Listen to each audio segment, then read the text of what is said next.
วิทยุแห่งประเทศไทยจังหวัดแพร่ 91 เมกะเฮิรตซ์ ให้ความรู้คู่ความสุข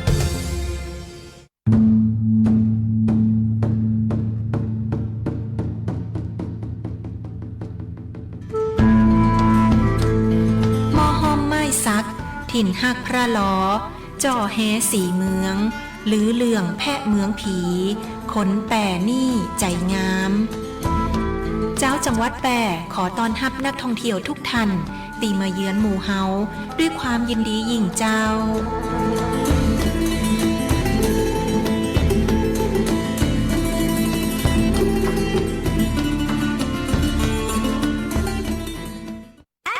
ชีวิตของคุณคือหนังหนึ่งเรื่องคปภ.เฮาบ่ใจผู้กำกับแต่เฮาคือผู้สนับสนุนตียาให้ตัวเอกอย่างคุณได้ปะกับฉากจบอย่างแฮปปี้เอนดิ้งดังนั้นกู้เหตุประกันภัยสิทธิ์ของคุณต้องได้รับความคุ้มครองหากเกิดข้อพิพาทบันทึกเหตุการณ์เก็บหลักฐานติดต่อบริษัทประกันภัยและเพื่อความมั่นใจคปภ.พร้อมให้คำปรึกษาเพิ่มเติมทุกกรณีเพื่อกู้สิทธิ์ของคุณได้รับความเป็นธรรมอย่างแท้จริงสายด่วนคปภ. 1186 Line Official @OIC Connect คปภ.คุ้มครองผู้ทำประกันภัยคุ้มครองคุณชาวแพร่ฟังทางนี้ The World Opticon ฉลองครบรอบ27 ปีจัดหนักซัมเมอร์เซลร้านแว่นตาที่ใหญ่ที่สุดในจังหวัดแพร่ขนแว่นตามาให้เลือกกว่าพันแบบแบรนด์ดังมากมายลดเน้น 20-80% พิเศษสุดๆแว่นกันแดดเริ่มต้น90 บาทแถมยังมีโปร1แถม1อีกด้วยน้องๆ นักเรียนนักศึกษาอย่าพลาดโปรเปิดเทอมกรอบแว่นตาพร้อมเลนแค่890 บาทเท่านั้นเจอกันที่ The World Opticon แยกน้ำทองคุ้มขนาดนี้ไม่มีอีกแล้วจ้า 1-30 เมษายนนี้เท่านั้นที่ The World Opticon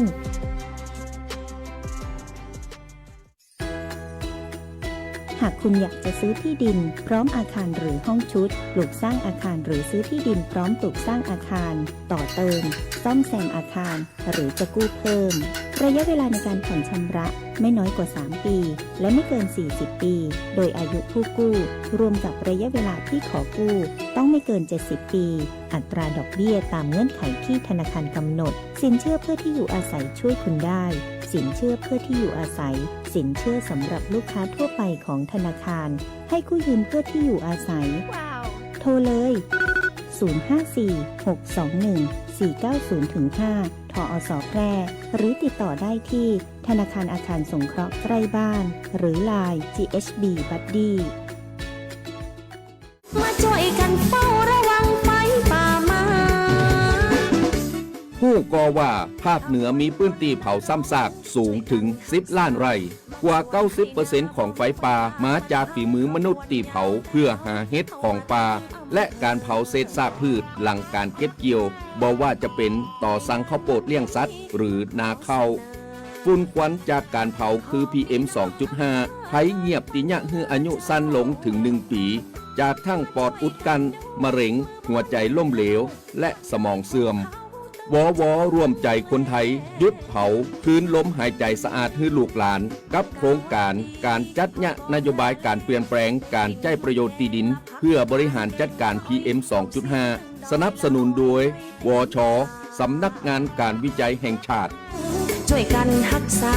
บ้านสวนให้นาบ่ฮือไฟป่ามันเข้าขบวนยาวแต่เราเข้ามาทั้งอำเภอ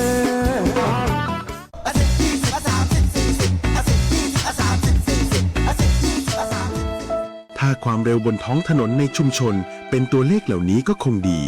แต่ในความเป็นจริงยังมีผู้ขับขี่ใช้ความเร็วสูงและการขับรถเร็วเกินกฎหมายกำหนดยังเป็นสาเหตุหลักที่ทำให้เกิดอุบัติเหตุ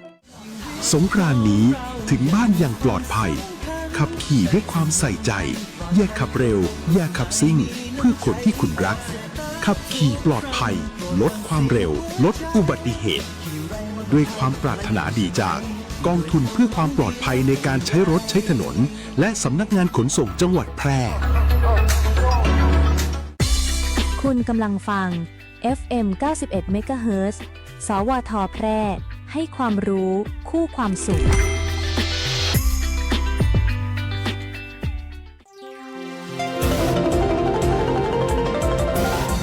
วิทยุแห่งประเทศไทย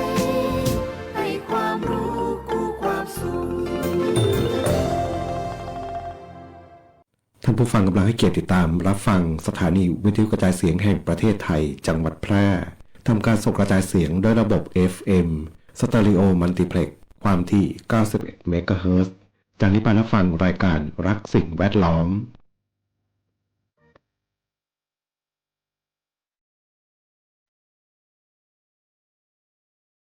ธรรมชาติสร้างคน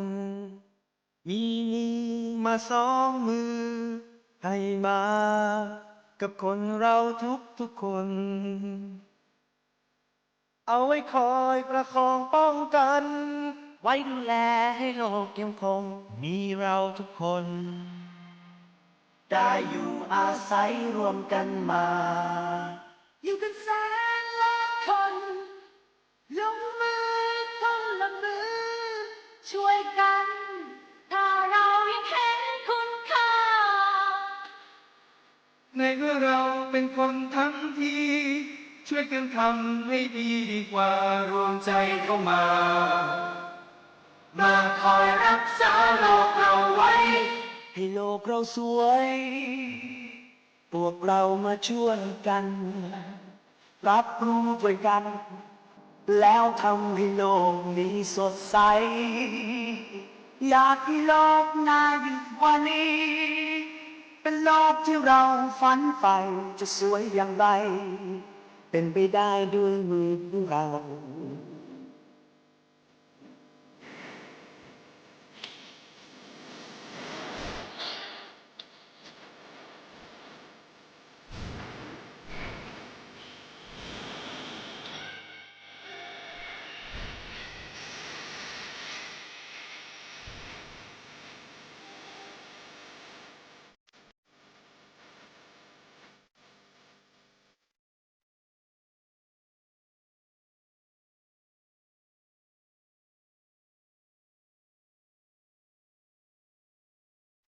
อีกไม่ช้าไม่นานเราเองคงต้องไป แต่มันก็ยังมีโลกใบเก่า ยังต้องมีล้านคนก็มาอยู่ที่นี่แทนเราคือเด็กของเรา เด็กๆที่เขาไม่เรียนสายให้โลกเราสวยพวกเรามาช่วยกันรับรู้ด้วยกันแล้วทำให้โลกนี้สดใส อยากให้โลกน่าอยู่กว่านี้ เป็นโลกที่เราฝันใฝ่จะสวยอย่างไร เป็นไปได้ด้วยมือของเรา อยู่ที่มือของเราที่จะทำเอาให้เราอย่างไรอยู่ที่มือของเราที่จะทำเอาให้สดใส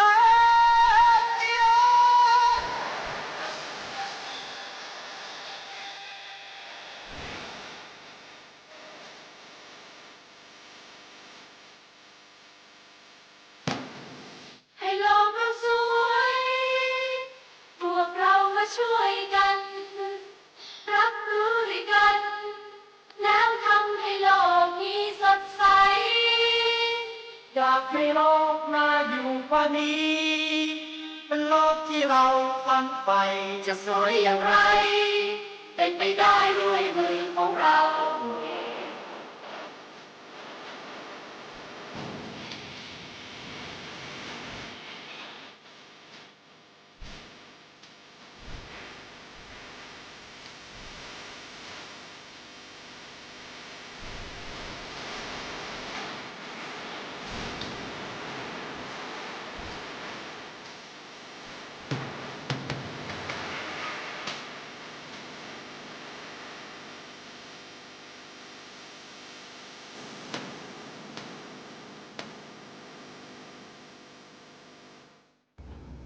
สวัสดีครับผู้ฟังทุกท่านครับพบกับรายการรักสิ่งแวดล้อมทางสวทแพร่ FM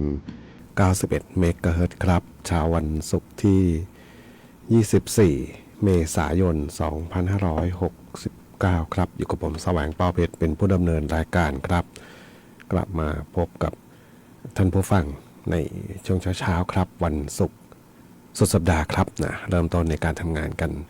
ในเช้าวันนี้ครับแล้วก็เป็นวันหนึ่งเนาะอากาศ ดีขึ้นมานิดหนึ่งนะเมื่อสักครู่ก่อนเข้ารายการก็เช็คจากเว็บไซต์ Air4 ไทยเช็คจากคุณภาพอากาศทางหน้าเว็บไซต์อื่นๆดูนะครับว่าเป็นยังไงบ้างที่จริงก็ยังอยู่ในเกณฑ์สีส้มนะลดลงมากว่าเมื่อวานนิดหนึ่งนี่ขนาดฝนตกลงมาก็เยอะนะถือว่าตกลงมาพอสมควรเลยนะครับนะ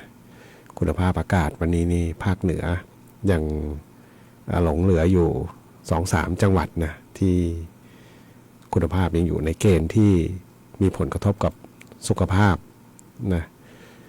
มีทางแม่แจ่มเชียงใหม่มีทางปลายแม่ฮ่องสอนนะ200 กว่านะทั้ง2จุดเลยแล้วก็ไปนู่นเลยพิษณุโลกที่สุโขทัยนี่หนักสุดนะ300 กว่าเนาะคุณภาพอากาศย่ำแย่มากนะนอกนั้นก็อยู่ในเกณฑ์ที่ลดลงต่ำกว่าสีแดงแล้วนะ190 กว่าทางเมืองน่านก็ลดลงไปนะอากาศก็เริ่มที่จะดีขึ้นบ้างนะครับหลังจากที่มีพายุฝนฟ้าคะนองเมื่อคืนที่ผ่านมานะครับน่าจะสักราว2 ทุ่มนะ2 ทุ่มกว่านะทางอำเภอ2เนี่ยเห็นเข้ามาตั้งแต่แรกๆเลยเนาะทั้งเรดาร์อากาศทั้งท่านผู้ฟังที่ใช้ Facebook นะครับโพสต์กันเนาะมาแล้ว ฝนมาแล้วเนี่ยดีอกดีใจเนาะเพราะว่าจะได้ดับร้อนอากาศค่อนข้างร้อนแล้วก็พอฝนมาก็ช่วยลดระดับความร้อนลงเนาะระยะแรกนี่ฝุ่นมาก่อนเลย คือก็กลัวเนาะกลัวว่าลมแรงเนาะแล้วก็นะเดินอยู่นอกบ้านนี่นะฝุ่นนี่มาชัดเจนแล้วล่ะฝุ่นเริ่มมาเลยเนาะฝุ่นเพราะว่าลมพัดที่บ้านไม่มีถนนด้านหลังบ้านนะแต่ว่ามีต้นไม้เยอะเนาะต้นไม้ก็จะมีฝุ่นที่จับอยู่ตามใบไม้นะฝุ่นต่างๆนี่มาก่อนเลยอันดับแรกนะลุ่มดำมาเนาะพอฝนตกมาก็ช่วยดับไปเนาะก็เอาละนะแล้วก็วันนี้วันหนึ่งนะวันนี้นี่น่าจะถ้าเห็นการเตือนนี่ก็จะยังคงมีอยู่นะครับนะพายุฝนฟ้าคะนองในส่วนเมืองแพร่เรานะครับก็ต้องรอดูเนาะเพราะว่าทิศทางต่างๆนี่อยู่ในเกณฑ์ที่มีผลกระทบอยู่นะครับนะเห็นท่านผู้ฟังคอมเมนต์อยู่ในนี้บอกว่าหลังฝนตกเน็ต NT ไวขึ้นกดเป็นมหาไม่ค้างแบบเมื่อวานมันเกี่ยวไหมเนี่ย ฝนไปล้างฝุ่นในสายเนาะก็นะช่วงที่มีเขาเรียกนะมีพวกไฟป่ามีอะไรนะบางทีก็ไม่แน่ใจนะเกิดจากอะไรเนาะอินเทอร์เน็ตขัดข้องไม่ได้เกี่ยวกับสายขาดนะพอดูเช็คจากความเร็วอินเทอร์เน็ตในสถานีนี้แหละนะบางทีก็หายไปเนาะแล้วก็สักแป๊บนึงก็กลับคืนมานะไม่รู้ว่าเกิดอะไรขึ้นแหละนะแต่ก็มีปัญหาบ้างเนาะแป๊บนะหมายถึงว่าแป๊บนะแป๊บเดียวเนี่ยนะมันจะหายไปแป๊บหนึ่งแล้วก็กลับมาเนาะก็อาจจะมีระบบเคเบิลที่ได้รับผลกระทบบ้างนะช่วงที่มีไฟป่านะครับวันนี้พบกันเช่นเคยครับนะกับช่วงเวลาของรายการรักสิ่งแวดล้อมท่านผู้ฟังอยากจะฟังเพลงเพื่อชีวิตก็สามารถที่จะแนะนำได้ครับนะผ่านทางแฟนเพจนะครับนะผ่านทางแฟนเพจได้นะครับพิมพ์คอมเมนต์ไว้ได้นะครับแต่โทรศัพท์นั้นน่าจะยังขัดข้องอยู่นะครับบทเพลงเพื่อชีวิตเหมือนเดิมครับนะก็ส่งมาเป็นความสุขสำหรับท่านผู้ฟังที่ติดตามรับฟังอยู่ครับ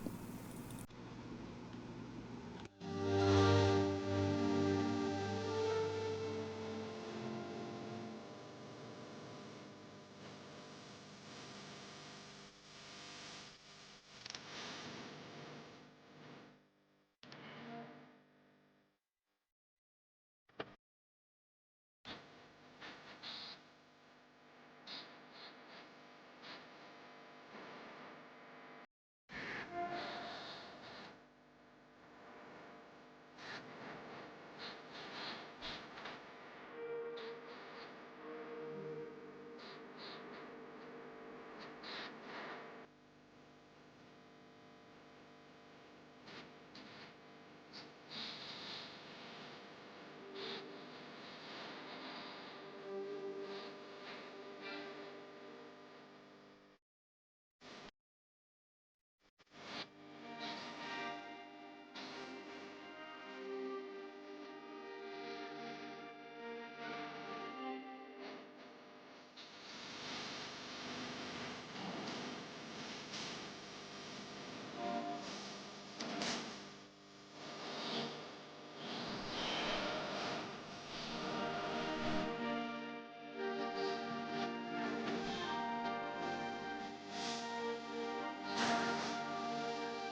คุณกำลังฟังรายการ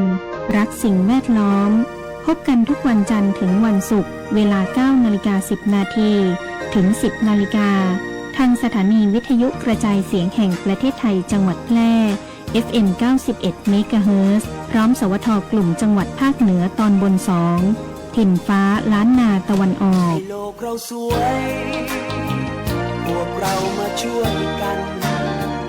รับรู้ด้วยกัน แล้วทำให้โลกนี้สดใส อยากให้โลกน่าอยู่กว่านี้ เป็นโลกที่เราฝันใฝ่จะสวยอย่างไร เป็นไปได้ด้วยมือของเรา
ได้รับฟังผ่านไปครับนะกับงานเพลง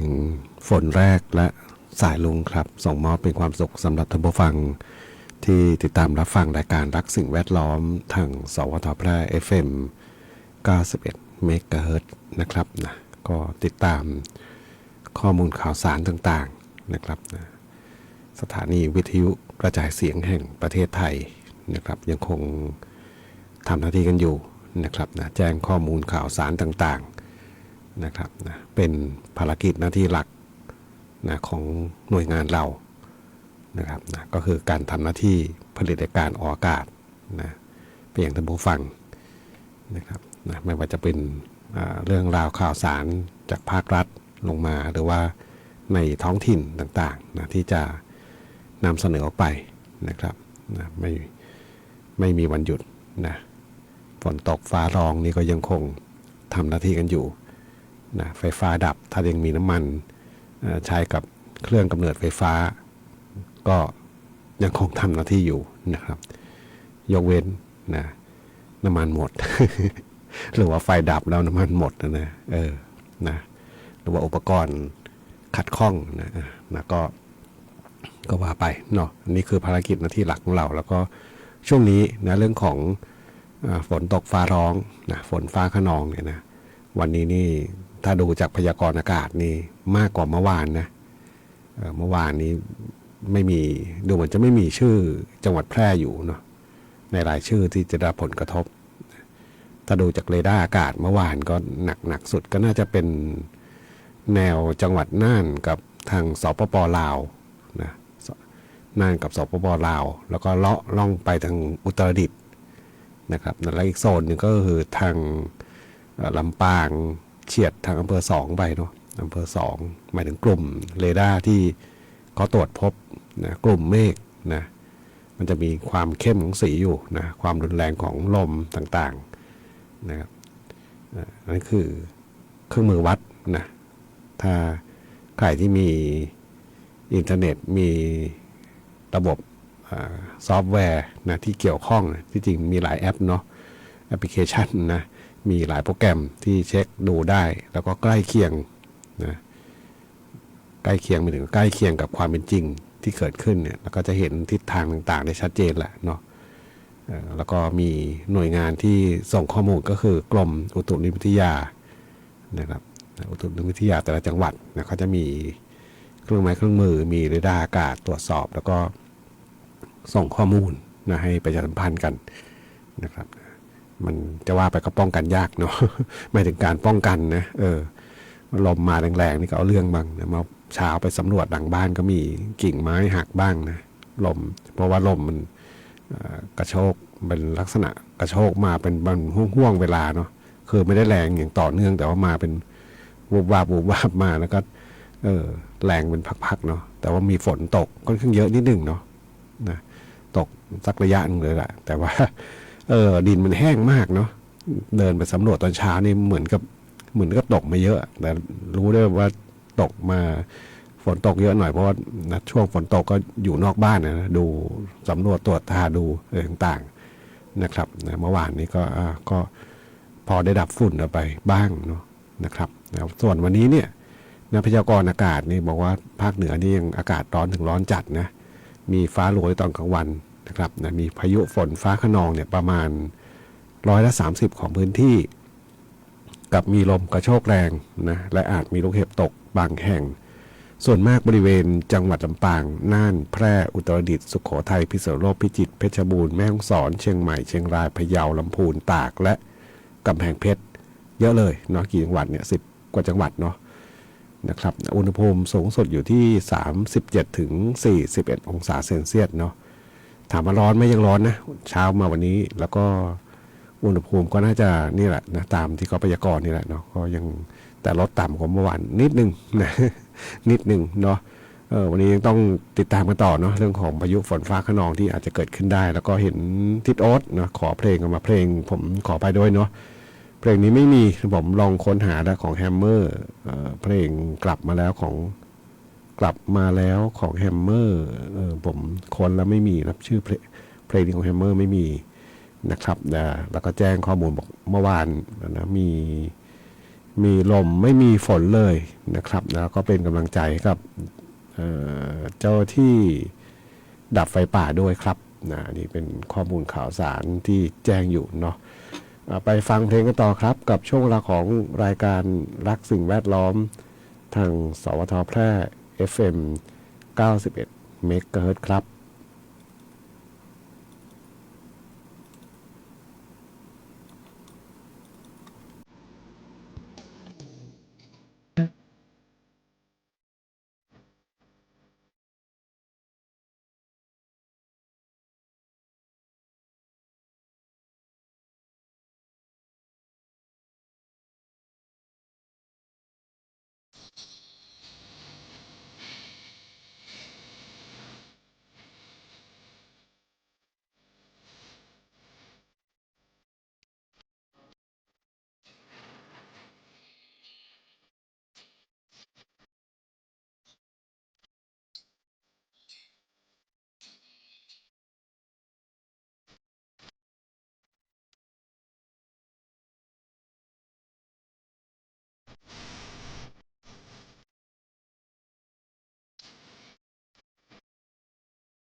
อย่าประมาทอากาศร้อนฟ้าเปลี่ยนสีลมกระโชกแรงนั่นคือสัญญาณของพายุฤดูร้อนและอาจจะเกิดฟ้าผ่ามีลูกเห็บตกในบางพื้นที่ได้อีกเตรียมตัวให้พร้อมปลอดภัยไว้ก่อนเช็คหลังคาบ้านให้ดีปิดหน้าต่างให้สนิทงดใช้โทรศัพท์มือถือในที่โล่งแจ้งขณะเกิดฝนฟ้าคะนองเกษตรกรต้องป้องกันความเสียหายที่จะเกิดกับผลผลิตทางการเกษตรติดตามข่าวสารจากกรมอุตุนิยมวิทยาอย่างใกล้ชิดพายุมาเร็วไปเร็วแต่อันตรายกว่าที่คิดด้วยความห่วงใยจากองค์การบริหารส่วนจังหวัดแพร่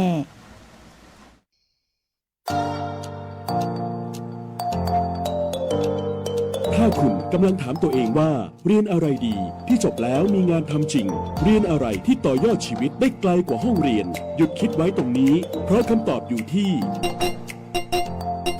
วิทยาลัยอาชีวศึกษาแพร่ที่นี่เราไม่ได้สอนแค่ให้รู้แต่สอนให้ทำเป็นทำจริงและทำได้ในโลกอาชีพเปิดรับสมัครนักศึกษาใหม่ปีการศึกษา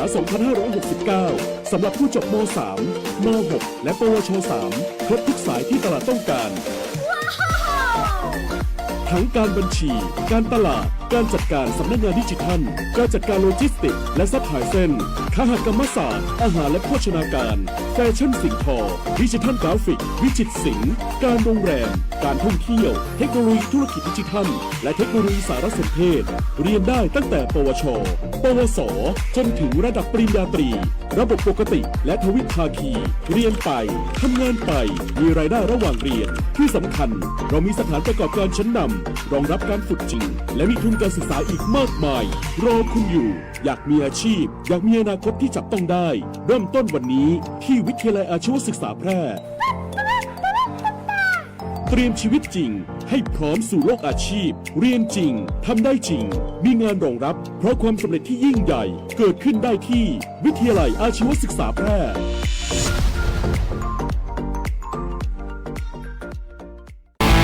ขอเชิญร่วมชมและเชียร์กิจกรรมวิ่งส่งเสริมการท่องเที่ยวเสริมมงคล อุดมบารมี ด้วยวัฒนธรรมล้านนามูเตรันล้านนาตะวันออก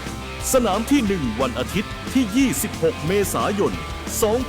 2569 เส้นทาง ผ่านเมืองเก่าสัมผัสศิลปะล้านนาและวิถีชุมชน พร้อมสักการะสิ่งศักดิ์สิทธิ์คู่มือจุดสตาร์ทและฟินิชสนามหลวงจังหวัดแพร่ วิ่งมูเตรันล้านนาตะวันออก คุณกำลังฟังรายการรักสิ่งแวดล้อม พบกันทุกวันจันทร์ถึงวันศุกร์เวลา 9:10 นาทีถึง 10 นาฬิกาทางสถานีวิทยุกระจายเสียงแห่งประเทศไทยจังหวัดแพร่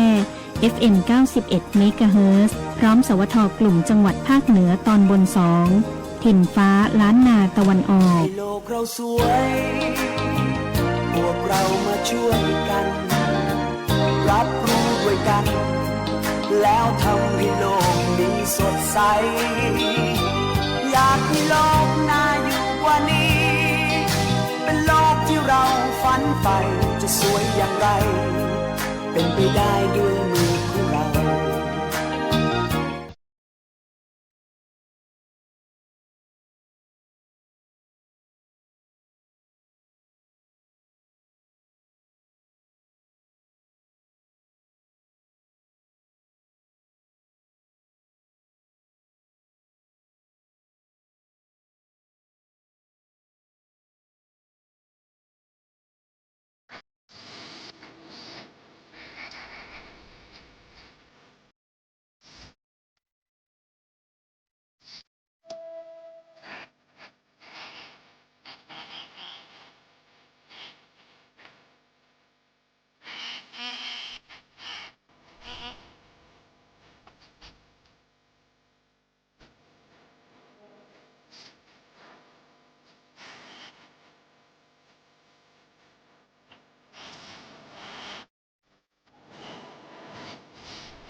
ก็บทเพลงที่ได้รับฟังจบลงไปครับนะสืบทอดเจตนา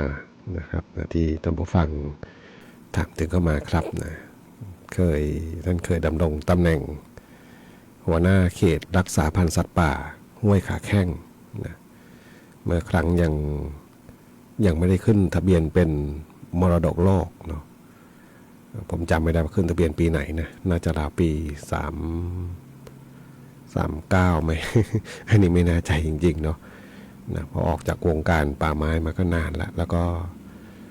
ได้เคยเข้าไปนะไปที่ห้วยขาแข้งเนาะตั้งแต่ขึ้นทะเบียนเป็นมรดกโลกนี่ก็จะมีเขาเรียกเป็นพื้นป่าที่รอยต่อมันไม่ใช่รอยต่อเนื่องเนาะจากห้วยขาแข้งนะอยู่เขตจังหวัดอุทัยธานีแล้วก็เลาะขึ้นมาถึงจังหวัดตากกำแพงเพชรบางส่วนเราไปถึงจังหวัดโน้นกาญจนบุรีเป็นผืนป่าใหญ่เลยนะทุ่งใหญ่นเรศวรนะครับเป็นผืนป่าขนาดใหญ่นะครับที่มีความอุดมสมบูรณ์นะในอดีตต้องใช้คำว่าในอดีตเนาะนะจะมี2ผืนป่านะที่มีชื่อนะแล้วก็รู้จักมันตั้งแต่เด็กๆนะในนิยายก็เลยล่องไพรไหมผมจำชื่อไม่ได้ละแต่ก่อนนะหนังสือชอบไปอ่านหนังสือนะลุงป้าน้าเขาซื้อ เราก็จะตั้งเก็บไว้นะเป็นเด็กก็ชอบไปเอามาอ่านเนาะล่ากระทิงบ้างล่าอะไรแบบนี้นะเนาะเป็นเรื่องเกี่ยวกับป่าดงดิบต่างๆก็จะมีชื่ออยู่เนาะทุ่งใหญ่นเรศวรแล้วก็อีกผืนหนึ่งก็คือดงพญาเย็นดงพญาไฟอะไรนี่แหละเนาะทางเขาใหญ่นะเป็น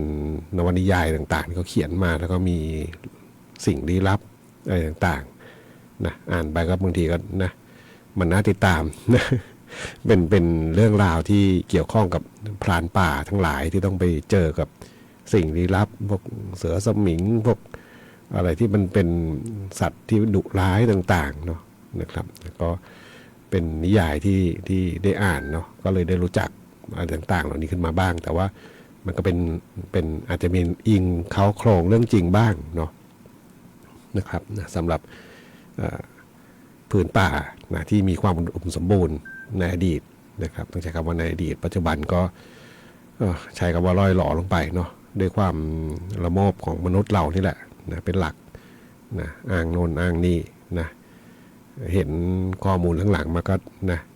เขานะทางหน่วยงานราชการก็พยายามจะรักษาขอบเขตของป่านะแต่อีกด้านหนึ่งก็จะมีคนที่ก็ไม่รู้เป็นอะไรเกิดขึ้นกับประเทศไทย ก็จะมีว่านะคนอยู่ร่วมกับป่าได้โน่นนี้นั่นเอามาสักจุดที่ตรงไหนอยู่ได้แล้วก็ป่าอุดมสมบูรณ์อาจจะมีนะมีอยู่นะดูเหมือนจะเป็นแม่กำปองนะจุดหนึ่งพอได้อยู่เนาะแต่นอกนั้นนะคนอยู่ร่วมกับอะไรก็ไม่รู้แล้วเนาะกลายเป็นไม่ใช่ป่าเนาะเป็นพืชไร่ไปหมดนะความอุดมสมบูรณ์ก็เลยหายไปนะครับนะขอบคุณผู้ฟังนะที่ติดตามรับฟังแล้วก็ถามทายบทเพลงเข้ามานะครับเรื่องของพายุฤดูร้อนที่พัดเมื่อวานนะครับนะก็ตอนนี้ก็มีข้อมูลเริ่มทยอยปรากฏขึ้นมาแล้วนะทางเมืองแพร่นี่ก็มีทางนายอำเภอเมืองแพร่ก็สั่งเร่งสำรวจนะสำรวจความเสียหายเมื่อวานก็มาออกอากาศตอนเช้านี่แหละเนาะตอนนายอำเภอเมืองแพร่นะแล้วก็วันนี้ก็พอพายุเกิดช่วงเย็นเมื่อวานนะครับนะคุณนิกรยะกระจายนะในอำเภอเมืองแพร่ก็ด้วยความเป็นห่วงเป็นใยเนาะก็สั่งการให้ฝ่ายปกครองได้เข้าร่วมสำรวจกับหน่วยงานปกครองท้องถิ่นอปท.นะลงพื้นที่สำรวจนะเบื้องต้นบอกว่ามีบ้านเรือนประชาชนที่ได้รับความเสียหายเนี่ยในพื้นที่4ตำบลนะมีตำบลแม่หลายในพื้นที่หมู่ที่4ตำบลแม่หลายขออภัยนะแล้วก็ทางอำเภอเมืองแพร่ก็กำลังเร่งเข้ารวบรวมข้อมูลนะสรุปความเสียหายเพื่อที่จะให้ความช่วยเหลือตามระเบียบอย่างกันต่อไปนะครับนะก็เรื่องของการบรรเทาความเดือดร้อนของประชาชนนะครับนะก็แล้วก็วันนี้ยังเตือนอีกว่ายังคงต้องระมัดระวังอันตรายจากพายุฝนฟ้าคะนองในช่วงวันนี้ด้วยนะครับก็เป็นข่าวแจ้งเข้ามาเนาะเห็นภาพข่าวปรากฏอยู่บนแฟนเพจสวทนี่แหละเนาะบ้านหลังคาเปิดเปิงหมดเนาะ นะครับลมแรงนะเมื่อวานมันก็มาแรงเป็นบางช่วงเนาะนะครับนะก็จะมีความเสียหายที่เกิดขึ้นบ้างนะครับนะก็ถามว่าผลดีก็มีไหมก็มีนะดับฝุ่นดับควันไปบ้างเนาะผลเสียก็มีบ้างเป็นธรรมดาไปฟังเพลงกันต่อครับกับช่วงเวลาของรายการรักสิ่งแวดล้อมครับ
ได้รับฟังผ่านไปครับนะสำหรับงานเพลงมาให้บ้านเกิดนะครับของนหมูพงเทพกระโดนชำนาญครับ9:56 นาทีครับมาถึงช่วงท้ายรายการเห็นผู้ฟังคอมเมนต์บอกภาพเสียงชัดเจนฝนตกช่วงค่ำวานนี้อากาศโดยรวมดีมากเจ้านะจริงหรือเปล่า ในความรู้สึกเรามันดีมากนะแต่ถ้าดูจากเครื่องมือวัดผมว่ายังมันลดไปนิดหนึ่งนะแต่ว่าด้วยความรู้สึกเนาะที่เรารู้สึกว่าดีมากเนี่ยแต่ว่าฝุ่นยังเยอะอยู่นะดูจากเครื่องมือวัดที่มีอยู่นะแล้วก็จากเว็บไซต์ Air4 ไทยก็ยังไม่ได้ลดเท่าไหร่นะ อาจจะด้วยมันเยอะมากเนาะฝุ่นแล้วพอมันดับไปได้บ้างก็เลยทำให้เรารู้สึกว่าอากาศดีขึ้นมานะครับนี่ขนาดว่าก็ฝนตกมาพอได้น้ำได้เนื้อเลยนะเมื่อช่วงค่ำวานเนาะลมก็แรงนะลมก็แรงพัดลมลำเอาเรื่องอยู่พอสมควรนะฟ้าก็แรงแหละนะครับวันนี้ก็ยังมีอีกวันหนึ่งนะเรื่องของพายุฝนฟ้าคะนองนะครับที่อาจจะเกิดขึ้นนะแล้วก็วันนี้นี่หลายจังหวัดด้วยนะที่จริงเนี่ยผมคาดการณ์ว่าถ้าดูจากข่าวข้อมูลของกรมอุตุนิยมวิทยาเนี่ยนะจังหวัดแพร่นะจะวันนี้นะถ้าตามคาดการณ์ในข่าวก็คือวันนี้แหละจะมีมากสุดนะแล้วก็กินพื้นที่หลายๆจังหวัดทางภาคเหนือนะครับเมื่อวานนี้ไม่มีชื่อแพร่เลย แต่โดนหางเข้าไปด้วยเนาะเนาะก็ต้องติดตามเนาะนิดนึงแล้วก็หลีกเลี่ยงเนาะการอยู่ในที่โล่งแจ้งต่างๆเพราะว่าฟ้าแรงเนาะนะครับไม่ใช่เกี่ยวกับสาบานหรอกนะ มันเกี่ยวกับไฟฟ้านะไฟฟ้าที่มันไม่รู้จะมาทางไหนยังไงล่ะเหมือนลมเนี่ยเนาะทิศทางต่างๆเราไม่รู้เนาะอันนี้ก็ย้ำเตือนกันครับวันนี้รายการทักสิ่งแวดล้อมทางสวทแพร่ FM 91 เมกะเฮิรตซ์คงต้องนำรายการท่านผู้ฟังไปก่อนพบกันใหม่ในสัปดาห์หน้าวันนี้ขอความสุขความโชคดีจงมีแต่คุณผู้ฟังทุกท่านสำหรับวันนี้สวัสดีครับ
สถานีวิทยุกระจายเสียงแห่งประเทศไทยและเครือข่ายทั่วประเทศเสนอข่าวต้นชั่วโมง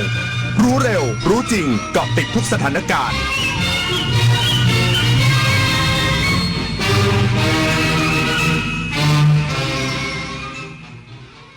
รับฟังข่าวต้นชั่วโมง 10 นาฬิกากับนฤนาถแข็งขัน